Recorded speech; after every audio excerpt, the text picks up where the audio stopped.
Study I 8 में आपका स्वागत है। आज हम 1 अप्रैल के करंट अफेयर्स के वीडियो को लेके आए हैं। तो वीडियो शुरू करने से पहले आप मेरे चैनल को लाइक, सब्सक्राइब और शेयर करें। तो हम वीडियो को शुरू कर रहे हैं। आज का मेरा पहला प्रश्न है, हाल ही में फेडेक्स के नए CEO कौन बने हैं? Option A Raj Subramaniam, B W Smith, C Siddharth Mohanty, D इनमें से कोई नहीं। तो इसका राइट आंसर है option A Raj Subramaniam. Raj Subramaniam FedEx के नए CEO बने हैं।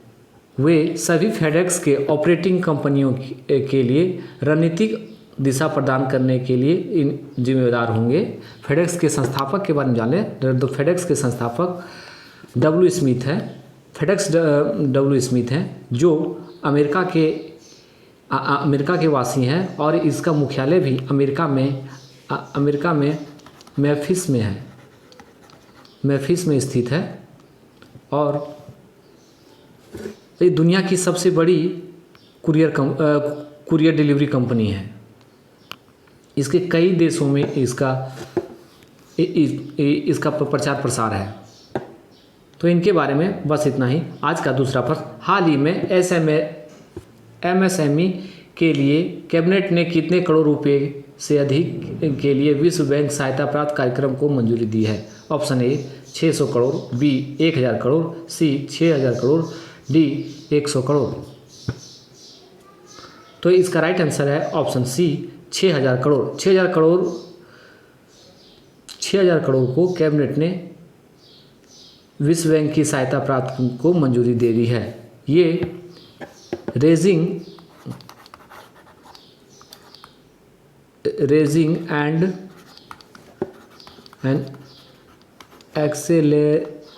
एक्सेलरेटिंग MSME परफॉर्मेंस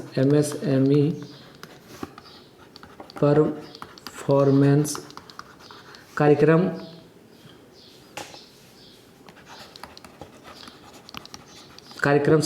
समर्थित केंद्रीय क्षेत्र की एक योजना है जो कोविड-19 महामारी के संबंधित MSME मंत्रालय ने लचीले और रिकवरी हस्तक्षेपों को समर्थन करेगी। इस योजना में कुल 6062.45 करोड़ रुपए खर्च होंगे, जिसमें 3750 करोड़ रुपए और 2312.45 करोड़ रुपए भारत सरकार दिए जाएंगे। विश्व बैंक की सहायता कार्यक्रम का उद्देश्य बाजार और ऋण पहुंच में सुधार करना, केंद्र और राज्य के बीच राज्य सरकार के बीच शासन को मजबूत करना है और केंद्र और राज्य संबंधों और सहयोग में सुधार करना है। तो इनके बारे में बस इतना ही। आज का तीसरा प्रश्न, हाल ही में BBC ने Indian sportswoman of the year 2021 किसे चुना गया है? Option A Neeraj Chopra, B Mirabai Chanu, C Aditi Ashok, D PV Sindhu. तो इसका राइट आंसर है ऑप्शन बी मीराबाई चानू। मीराबाई चानू को हाल ही में BBC ने Indian sportswoman of the year 2021 चुना है।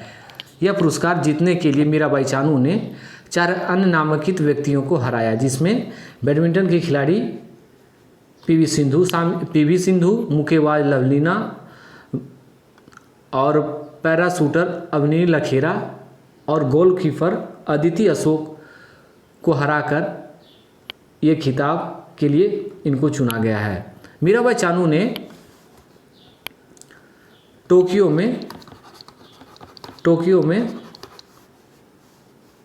ओलंपिक में रजत पदक जीती है। वहीं बात करें तो 18 साल की उम्र में महिला क्रिकेटर शेफाली वर्मा शेफाली वर्मा को बीबीसी ने emerging player of the year से सम्मानित किया है। शेफाली वर्मा ने 2021 में महिला क्रिकेटर के अंतर्राष्ट्रीय क्रिकेट में राष्ट्रीय टीमों में सभी प्रारूपों में प्रतिनिधित्व करने की सबसे कम उम्र की एक क्रिकेटर बनी थी। तो इनके बारे में बस इतना ही। आज का चौथा प्रश्न, हाल ही में लोकतांत्रिक गणराज्य ईस्ट अफ्रीकन कम्युनिटी में शामिल होने वाला कौन सा देश है? Option A Kenya, B Rwanda, C Uganda, D Congo. तो इसका राइट आंसर है ऑप्शन डी कांगो। कांगो लोकतांत्रिक गणराज्य ने ईस्ट अफ्रीका कम्युनिटी का 7वां सदस्य बना है। इससे पहले इस कम्युनिटी में EAC में बुरुंडी, केनिया, रवांडा, दक्षिण सूडान और तंजानिया और युगांडा जैसे देश शामिल हैं। वहीं DRC की बात,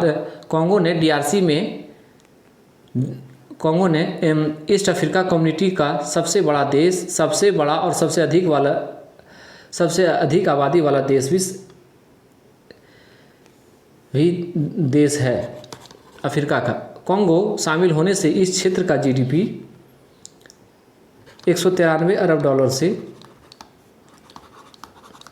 डॉलर से बढ़कर 240 अरब डॉलर का हो जाएगा। वहीं बात करें, कांगो क्षेत्रफल के हिसाब से अफ्रीका का दूसरा सबसे बड़ा देश है। कांगो क्षेत्रफल के हिसाब से अफ्रीका का दूसरा बड़ा देश है और दुनिया का 11वां सबसे बड़ा देश है। दुनिया का 11वां सबसे बड़ा देश है। कांगो की राजधानी किसासा है और मुद्रा कांगोलेस फ्रैंक है और राष्ट्रपति फेलिक्स त्सेकादी हैं। वहीं बात करें तो EAC ईस्ट अफ्रीका कम्युनिटी की, तो यह ग्रेट लैक्स क्षेत्र के 7 देशों का एक अंतर सरकारी है। ये पूर्वी अफ्रीका का कि ग्रेट लैक्स क्षेत्रों के 7 देशों का सबसे बड़ा अंतर सरकारी संगठन है। EAC की स्थापना 1967 में किया गया था और 7 जुलाई 2000 को फिर से स्थापित किया गया था। कि किन्हीं कारणों की वजह से ये 7 जुलाई 2012 में फिर पुनः इसे स्थापित किया। EAC का मुख्यालय अरुषा है, अरुषा जो तंजानिया में है। तो इनके बारे में बस इतना ही। आज का 5वां प्रश्न, हाल ही में किस राज्य की सरकार ने छुआछूत विरोधी अभियान शुरू किया है? ऑप्शन ए केरल सरकार, बी कर्नाटक सरकार, सी तमिलनाडु सरकार, डी तेलंगाना सरकार। तो इसका राइट आंसर है ऑप्शन बी कर्नाटक सरकार। कर्नाटक सरकार ने ग्रामीण क्षेत्रों में छुआछूत को समाप्त करने के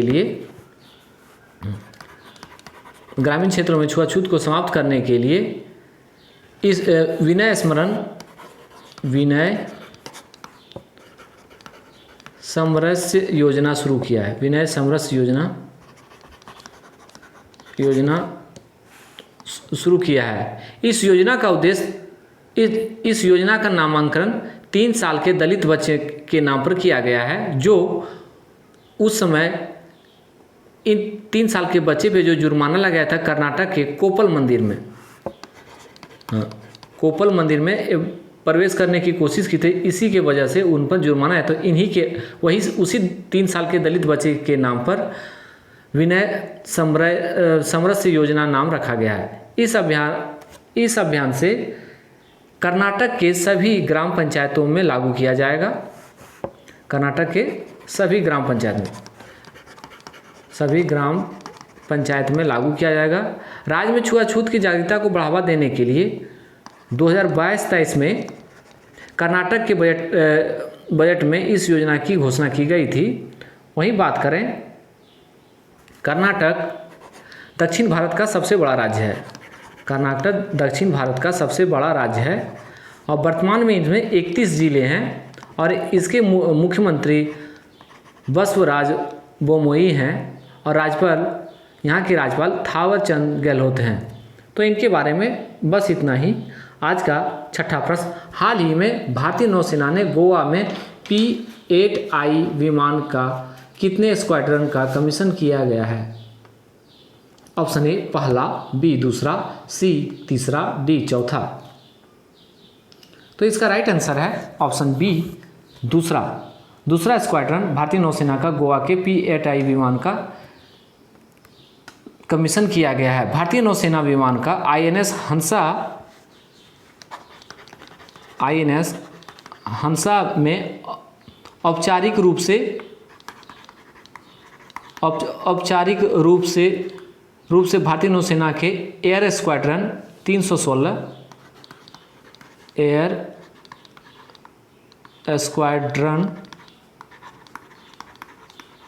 316 को कमीशन किया गया है। INS 316 को कोडर्स के रूप में भी जानते हैं। कोडर्स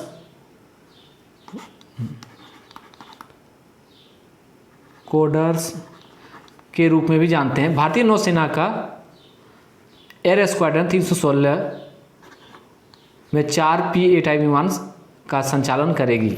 तो इनके बारे में बस इतना ही। आज का 7वां प्रश्न, हाल ही में स्फूर्ति प्रदाता श्री सौम्या नामक पुस्तक का विमोचन किसने किया है? ऑप्शन ए राष्ट्रपति, बी प्रधानमंत्री, सी उपराष्ट्रपति, डी गृह मंत्री। तो इसका राइट आंसर है ऑप्शन सी उपराष्ट्रपति वेंकैया नायडू ने आंध्र प्रदेश के एक प्रसिद्ध समाज कार्यकर्ता श्री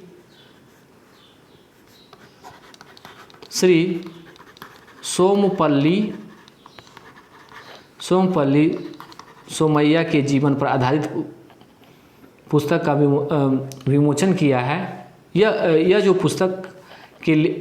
पुस्तक उनके जीवन पे आधारित है और इस पुस्तक के लेखक के श्याम प्रसाद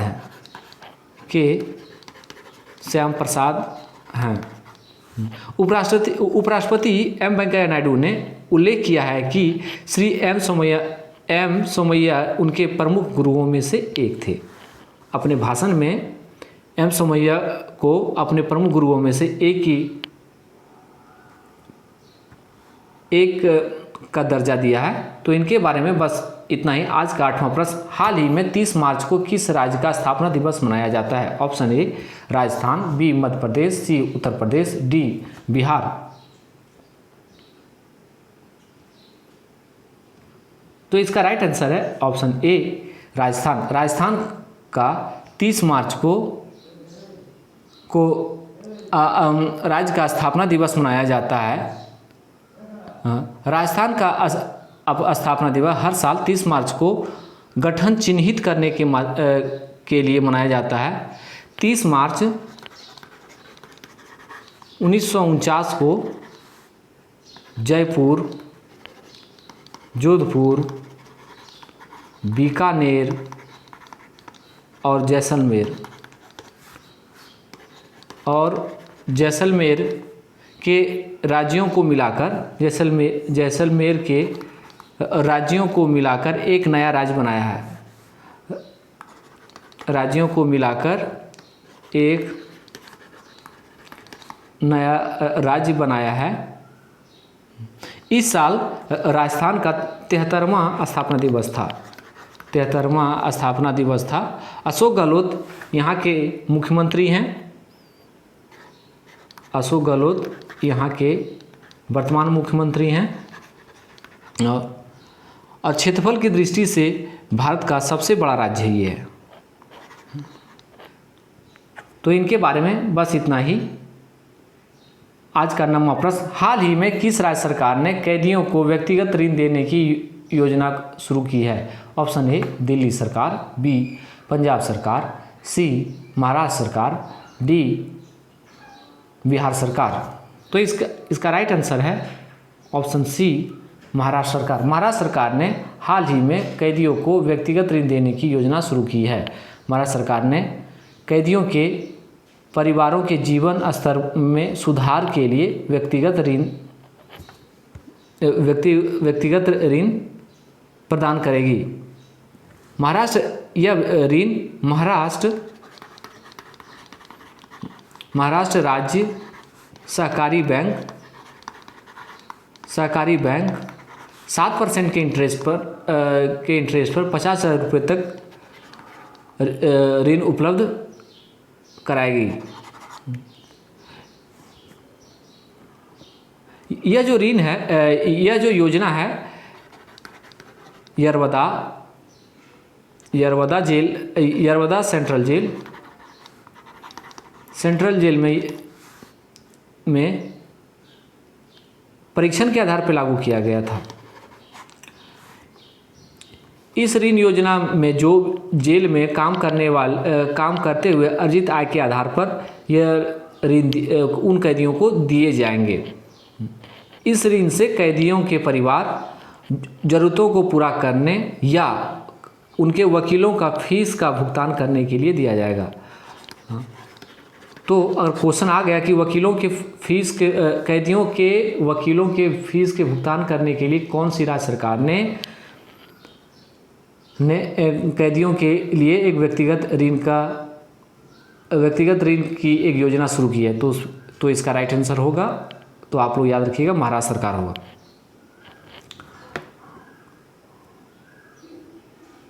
तो इनके बारे में बस इतना ही। आज का 10वां प्रश्न, अंतर्राष्ट्रीय ट्रांसजेंडर दृश्यता दिवस कब मनाया जाता है? ऑप्शन ए 30 मार्च, बी 31 मार्च, सी 29 मार्च, डी 1 अप्रैल। तो इसका राइट आंसर है ऑप्शन बी 31 मार्च। 31 मार्च को अंतर्राष्ट्रीय ट्रांसजेंडर दृश्यता दिवस मनाया जाता है। यह ट्रांसजेंडर लोगों के योगदान के उजागर और ट्रांसजेंडर का सामना किए जाने वाले भेदभाव के जागरूकता को बढ़ाने के लिए किया जाता है। इस दिन की स्थापना मिशिगन की ट्रांसजेंडर एक्टिविस्ट रचेल कैंड्रल ने की थी और पहली बार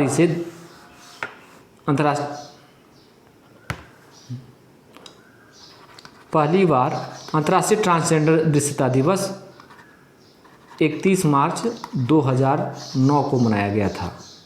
वहीं बात करें भारत की, तो भारत में Indian journal for psychological medicine के एक अध्ययन के अनुसार भारत में 31% ट्रांसजेंडर लोग आत्महत्या कर लेते हैं।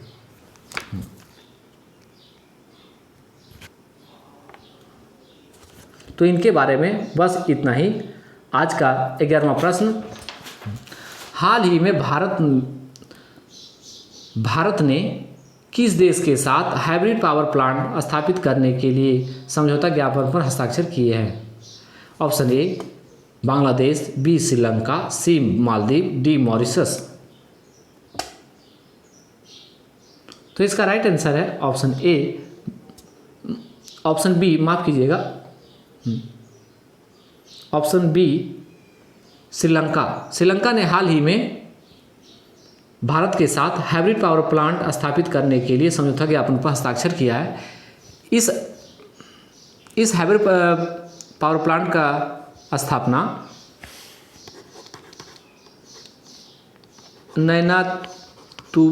नैनातूब, डेल्फट और येदुनितीयू और एनालाइटियू द्वीपों पे स्थापित किए जाएंगे। ये तीनों द्वीप तमिलनाडु के पास स्थित है और इस परियोजना को पहले चीनी फर्म सिनोसोर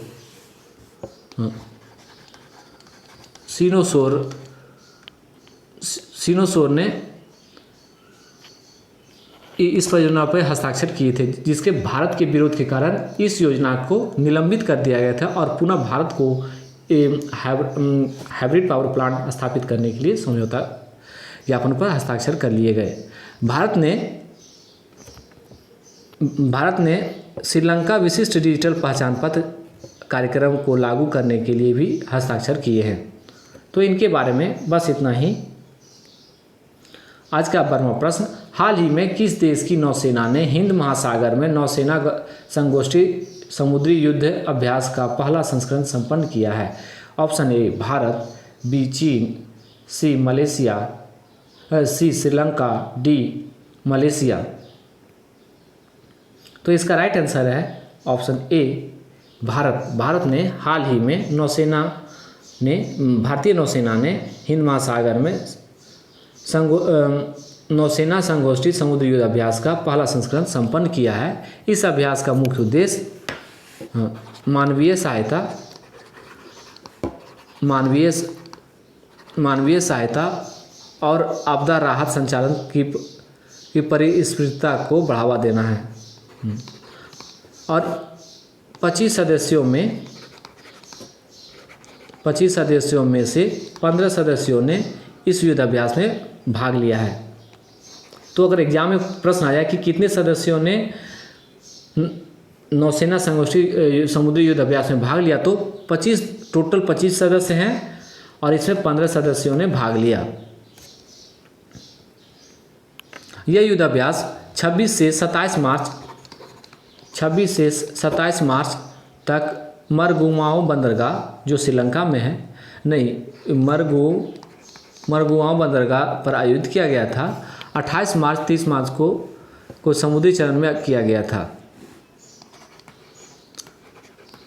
28 मार्च से 30 मार्च तक समुद्री चरण का आयोजन किया गया था। इस अभ्यास में बांग्लादेश, फ्रांस, भारत, ईरान की नौसेना के युद्धपोतों, विमानों और हेलीकॉप्टर्स ने भाग लिया था। तो इनके बारे में बस इतना ही और आज के लिए बस इतना ही। And thank you for watching study I 8।